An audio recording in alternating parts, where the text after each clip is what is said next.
क्या आपने कभी सोचा है कि कैसा होगा वो जीवन जहां मौत आपको छूना चाहे पर छू ना पाए, जहां समय की धूल सभ्यताओं को मिटा दे पर आपकी सांसें न थमे। महाभारत के उस महायुद्ध को समाप्त हुए हजारों साल बीत चुके हैं, लेकिन एक योद्धा आज भी उन जंगलों में, उन वीरान मंदिरों में भटक रहा है जिसके माथे से आज भी रक्त टपकता है। ये कहानी है गुरु द्रोणाचार्य के पुत्र महादेव के अंश और इतिहास के सबसे दुखी योद्धा की। ये कहानी है अश्वत्थामा की।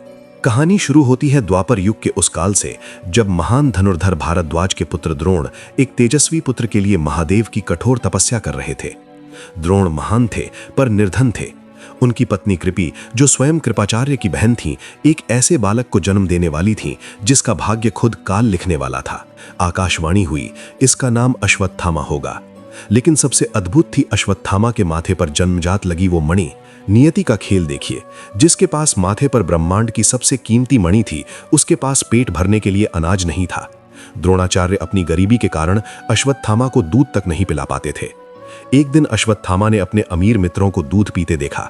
वो घर आया और अपनी मां से दूध मांगा। कृपि की आंखों में आंसू थे। उसने चावल के आटे को पानी में घोला और अश्वत्थामा को दे दिया।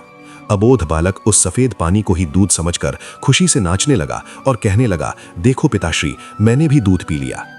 यही वो क्षण था जिसने द्रोणाचार्य के स्वाभिमान को झकझोर दिया। वे अपने बचपन के मित्र राजा द्रुपद के पास मदद मांगने गए, जहां उनका अपमान हुआ। इसी अपमान की आग ने द्रोण को हस्तिनापुर पहुंचाया, जहां वे कौरवों और पांडवों के गुरु बने। और इसी के साथ अश्वत्थामा का बचपन राजमहल की सुख सुविधाओं और षड्यंत्रों के बीच बीतने लगा। गुरु द्रोण ने पांडवों और कौरवों के साथ अश्वत्थामा को भी शिक्षा दी। अश्वत्थामा धनुर्विद्या में अर्जुन के समान ही निपुण था, लेकिन द्रोण हमेशा अर्जुन को अधिक प्रेम करते थे, जिससे अश्वत्थामा के मन में एक अनकही टीस रहती थी। उसने मित्रता चुनी दुर्योधन के साथ। वो जानता था कि दुर्योधन अधर्म की राह पर है, लेकिन उसने कहा था, जिसने मेरे बुरे वक्त में मेरा साथ दिया, मैं उसके लिए धर्म को भी त्याग सकता हूं। ये उसकी सबसे बड़ी खूबी भी थी और सबसे बड़ी कमजोरी भी। कुरुक्षेत्र का मैदान, 18 अक्षौहिणी सेना, एक तरफ धर्म, दूसरी तरफ अधर्म। अश्वत्थामा कौरव सेना का वो सेनापति था जिसे मारना नामुमकिन था। युद्ध के 14 दिनों तक अश्वत्थामा ने पांडव सेना में हाहाकार मचा दिया। वो यमराज की तरह गाजर मूली की तरह योद्धाओं को काट रहा था। कृष्ण जानते थे कि जब तक द्रोणाचार्य और अश्वत्थामा जीवित हैं, पांडव नहीं जीत सकते। और यहीं से शुरू हुआ वो षड्यंत्र जिसने अश्वत्थामा की आत्मा को हमेशा के लिए जला दिया।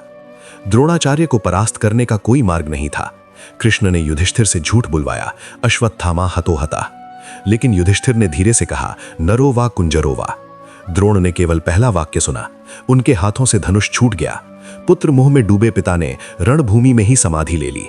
और इसी मौके का फायदा उठाकर धृष्टद्युम्न ने द्रोणाचार्य का सिर काट दिया। जब यह खबर अश्वत्थामा तक पहुंची तो धरती कांप उठी। युद्ध के 18वें दिन दुर्योधन की जांघ तोड़ दी गई। वो मरणासन्न था। रात के सन्नाटे में अश्वत्थामा एक बरगद के पेड़ के नीचे बैठा था। उसने देखा कि एक उल्लू रात के अंधेरे में सोते हुए कौवों पर हमला कर उन्हें मार रहा है। अश्वत्थामा के दिमाग में बिजली कौंधी। उसने सोचा, जब धर्म हार चुका है तो नैतिकता कैसी। वो आधी रात को पांडवों के शिविर में घुसा। तलवार उसके हाथ में थी और आंखों में खून। कृपाचार्य और कृतवर्मा बाहर पहरा दे रहे थे। उसने धृष्टद्युम्न को पैरों तले रौंद डाला। उसने पांडवों के 5 पुत्रों को सोते हुए मार दिया, ये सोचकर कि वो पांडव हैं। शिविर खून से लथपथ था। जब उसे पता चला कि उसने पांडवों को नहीं, उनके मासूम बच्चों को मार दिया है, तो वो ग्लानि से भरने के बजाय और भी अधिक पागल हो गया। सुबह हुई। क्रोधित अर्जुन ने अश्वत्थामा का पीछा किया। गंगा के तट पर दोनों आमने सामने थे। अश्वत्थामा ने हाथ में कुश लिया और मंत्र पढ़ा, ब्रह्मास्त्र। अर्जुन ने भी प्रत्युत्तर में ब्रह्मास्त्र छोड़ा। 2 महाशक्तियां टकराने वाली थीं, जिससे ब्रह्मांड नष्ट हो सकता था। तभी ऋषि व्यास प्रकट हुए और उन्होंने दोनों को अस्त्र वापस लेने को कहा। अर्जुन ने तो अपना अस्त्र वापस ले लिया, लेकिन अश्वत्थामा को उसे लौटाना नहीं आता था। अश्वत्थामा चिल्लाया, मैं इसे वापस नहीं ले सकता। तो क्या हुआ? ये अस्त्र पांडवों के कुल को नष्ट करेगा। अभिमन्यु की पत्नी उत्तरा के गर्भ में जो शिशु है, ये ब्रह्मास्त्र उसे मार डालेगा। ब्रह्मास्त्र ने उत्तरा के गर्भ को नष्ट कर दिया। कृष्ण का धैर्य समाप्त हो गया। उन्होंने उस मृत बालक परीक्षित को पुनर्जीवित किया, फिर मुड़े अश्वत्थामा की ओर। कृष्ण की आंखें लाल थीं। उन्होंने अश्वत्थामा की ओर कदम बढ़ाया। वो दृश्य इतना भयानक था कि देवता भी कांप उठे। भगवान कृष्ण ने कहा, अश्वत्थामा, तूने पाप की सीमा पार कर दी है। तूने अजन्मे बच्चों पर वार किया है। तू मृत्यु मांग रहा है। नहीं, मैं तुझे मृत्यु नहीं दूंगा। मौत तो एक उपहार है जो तुझे कभी नहीं मिलेगा। कृष्ण ने अपने सुदर्शन चक्र से अश्वत्थामा के माथे पर लगी वो दिव्य मणि निकाल ली। मणि निकलते ही अश्वत्थामा के माथे पर एक गहरा घाव हो गया। आज महाभारत को समाप्त हुए 5000 साल से अधिक बीत चुके हैं। लोग कहते हैं कि अश्वत्थामा आज भी जीवित है। मध्य प्रदेश के असीरगढ़ किले के शिव मंदिर में स्थानीय लोग दावा करते हैं कि हर सुबह कोई अदृश्य शक्ति वहां ताजा फूल और चंदन चढ़ा कर जाती है। वहां के रखवालों का कहना है कि उन्होंने एक 7 फीट लंबे व्यक्ति को अंधेरे में घूमते देखा है, जिसके माथे पर गहरा जख्म है।